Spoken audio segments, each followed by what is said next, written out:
కులాంగనాయై నమః. లలితా సహస్రనామంలోని మరొక అద్భుత మంత్రం ఇది.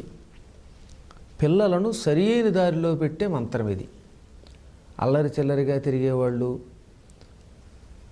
ప్రవర్తన సక్రమంగా లేక తద్వారా తల్లిదండ్రులకి అపకీర్తి తెచ్చిపెడుతూ తాము నాశనం అయిపోయేటటువంటి పిల్లలని సరి అయిన మార్గంలోకి ప్రవేశపెట్టి తీర్చిదిద్దేందుకు ఉపయోగించే ఒక అద్భుత మంత్రం ఇది. కులాంగన అంటే ఒక పరమ పతివ్రత అయిన స్త్రీ, పవిత్ర స్త్రీ, వంశానికి ఇవన్నీ తెచ్చిపెట్టేటటువంటి స్త్రీ. కుల శబ్దానికి మంత్రాచార మార్గం అని పేరు.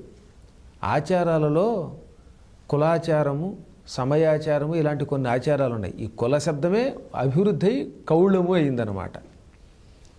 గురువుల దగ్గర దీక్ష తీసుకుని మంత్రాన్ని ఎలా అనుష్ఠానం చెయ్యాలో అలా అనుష్ఠానం చేసి ఎట్టి పరిస్థితుల్లో గురుద్రోహం చెయ్యని ఉత్తమ స్త్రీలని కులాంగన అంటారు.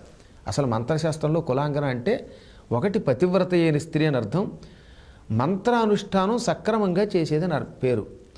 గురుద్రోహం నకారయేత్, ఎట్టి పరిస్థితులలో గురుద్రోహం చేయకూడదు. ఒక్కొక్కప్పుడు గురువుల్లో కూడా లోపాలు ఉండొచ్చు. ఎంచేతంటే మానవుడిగా పుట్టాడు కనుక భూమి మీద ఉన్నాడు కనుక లోపం లేకపోయినా అది మనకి లోపం కింద అనిపించవచ్చు. గురువులలో ఉన్న లోపం బయట పొరపాటును కూడా పెట్టకుండా గురువులను భక్తితో సేవిస్తూ ఇచ్చిన మంత్రాన్ని సరిగ్గా అనుష్ఠానం చేస్తే ఆ అనుష్ఠానం వల్ల వచ్చిన ఫలితం పొందిన ఉత్తమ స్త్రీలని కులాంగనలు అంటారు. రెండు ముక్కల్లో చెప్పగలిగే నామం కాదు ఇది. అరుంధతి అమ్మవారిని అర్చన చేసి 100 కొడుకుల్ని సరైన మార్గంలో పెట్టింది. అప్పటి నుంచి అరుంధతిని కూడా కులాంగన అంటారు. అరుంధతి రూపంలో ఉంటుంది అమ్మ అని ఒక అర్థం అన్నమాట.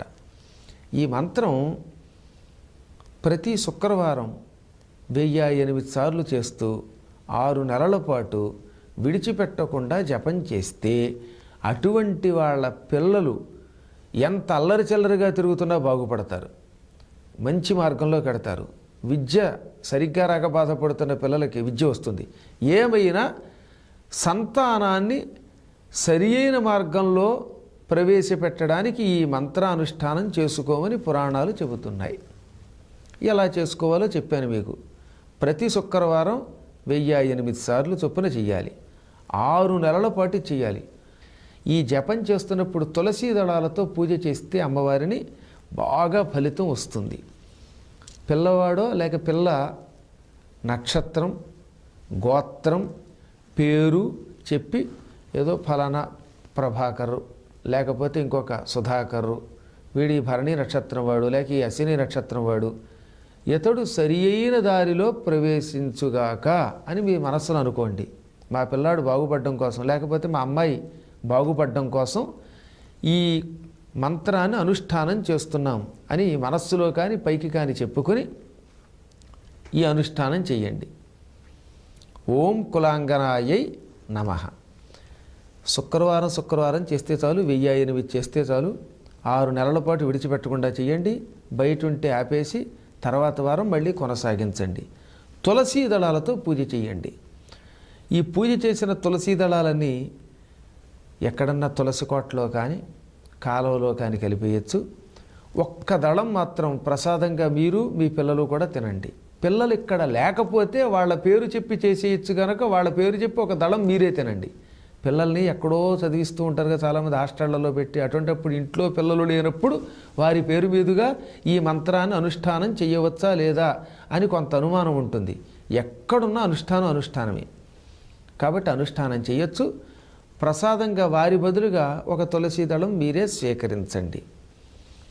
ఈ మంత్రాన్ని ఉచ్చారణ లోపలే చేయాలి. రహస్యాతి రహస్యత్వాత్ గోపనే ఎంతయామునే. అసలు కుల శబ్దంలోనే రహస్యం అని పేరు.